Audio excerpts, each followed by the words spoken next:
दोस्तों केवल एक बार परिकल्पना कीजिए कि भारत की एयरफोर्स के पास जब से 4.5 जनरेशन की 36 रफाल आए हैं, उसके बाद भारतीय एयरफोर्स का स्वैग देखिए आप कितना ज्यादा बढ़ गया है। दुश्मनों के ऊपर इसका कितना ज्यादा इम्पैक्ट पड़ रहा है, इसके बारे में सोचिए। चाइना और पाकिस्तान लगातार इन रफाल को कैसे काउंटर किया जाए, इसी के बारे में चर्चा कर रहे हैं। बराबर आपने चाइना और पाकिस्तान दोनों के ही एक्सपर्ट्स की कई सारी रिपोर्ट्स पढ़ी होंगी, उनके ओपिनियंस पढ़े होंगे। कहने का मतलब 4.5 जनरेशन का एयरक्राफ्ट भी इन दोनों ही दुश्मनों के नाक में दम कर सकता है।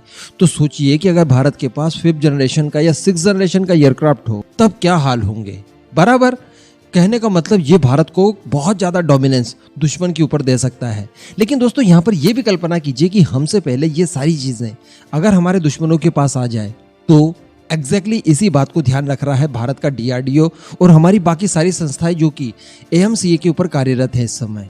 आपको पता ही होगा, मैंने भी आपको कई सारी वीडियोस में अलग अलग खबरें दी है कि यूके जो कि 6th जनरेशन के एयरक्राफ्ट के ऊपर काम कर रहा है जिसका नाम है टेम्पेस्ट, उसके लिए भारत को कई बार ऑफर दिए गए हैं, multiple times. Recently Boris Johnson जब भारत आए थे यूके के प्राइम मिनिस्टर, उस समय भी बताया जा रहा है कि टेम्पेस्ट परियोजना से जुड़ी हुई एक बहुत बड़ी टीम भारत आई थी और इस टीम ने भारत को फिर से ऑफर्स दिए। लेकिन इसके बावजूद भारत ने इसके ऊपर ध्यान नहीं दिया और इस ऑफर को लगभग रिफ्यूज ही कर दिया गया है।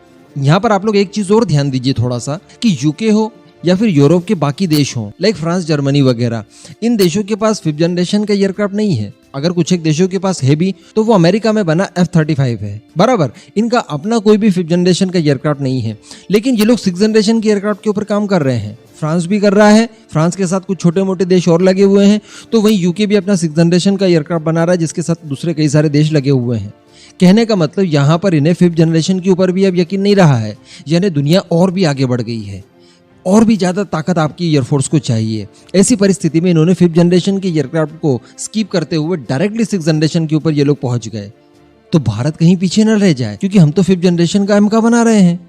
लेकिन दोस्तों यहाँ पर घबराने वाली बात बिल्कुल भी नहीं है, क्योंकि अभी जो आने वाले 2-3 सालों में हमारा पहला MK उड़ने के लिए जब तैयार होगा तो वो 5th जनरेशन का होगा, जैसा कि F-35 है। उसकी सारी कैपेबिलिटीज F-35 की जितनी होगी।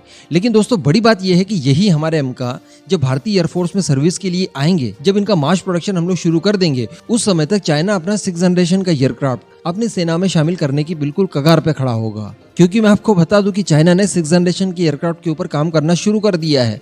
वो ऑलरेडी 5th जनरेशन का डेवलप कर चुका है। कुछ उसमें कमियां जरूर है लेकिन उनसे फर्क नहीं पड़ता, आने वाले समय में वो उन्हें और ज्यादा तराश सकता है।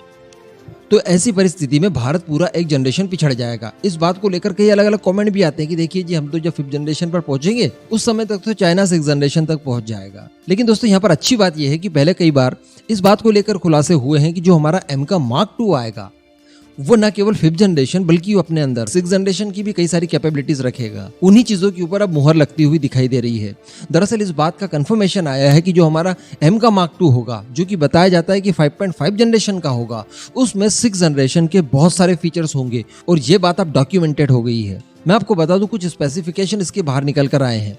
कईयों के ऊपर तो हम लोग पहले भी बात कर चुके हैं। पहले जो हमने बात की थी उसमें सबसे ज्यादा जोर दिया गया था AI सिस्टम के ऊपर, आर्टिफिशियल इंटेलिजेंस के ऊपर। बराबर इसी के साथ साथ बताया जा रहा है कि इसमें ऑटो पायलट सुविधा भी होगी। मान लीजिए आपका पायलट वगैरह बेहोश हो जाता है, उसे किसी तरह की चोट लग जाती है, तो आपका MK हवा में अस्थिर नहीं होगा, वो नीचे गिरने की कगार पे नहीं होगा, बल्कि MK अपने आप को संभाल लेगा।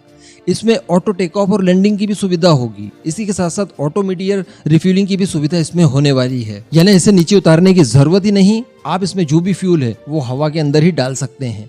इसी के साथ साथ बताया जा रहा है कि इसमें एडवांस इलेक्ट्रॉनिक वॉरफेयर और सर्विलांस सिस्टम भी लगाया गया है। यानी अगर इलेक्ट्रॉनिक वॉरफेयर की बात की जाए तो ये जैमिंग और अटैकिंग, टारगेटिंग, लोकेटिंग, इन सब के ऊपर काफी मजबूत पकड़ इसे देगा। और जो सर्विलांस की बात की जा रही है तो कहीं ना कहीं ये जासूसी भी बड़े अच्छे से कर पाएगा। दुश्मनों के रडार सिस्टम की पकड़ में तो ये आना ही नहीं है, क्योंकि ये स्टेल्थ होगा और स्टेल्थ होने के बाद अगर ये सर्विलांस करेगा तो सोचिए ये किस लेवल की सर्विलांस कर पाएगा। इसी के साथ साथ एक बार खबरें निकल कर आई थी, उनकी भी पुष्टि हो रही है कि इसके अंदर डायरेक्ट एनर्जी वेपन या फिर लेजर वेपन आप कह दीजिए, वो भी इंटीग्रेट किए जाएंगे।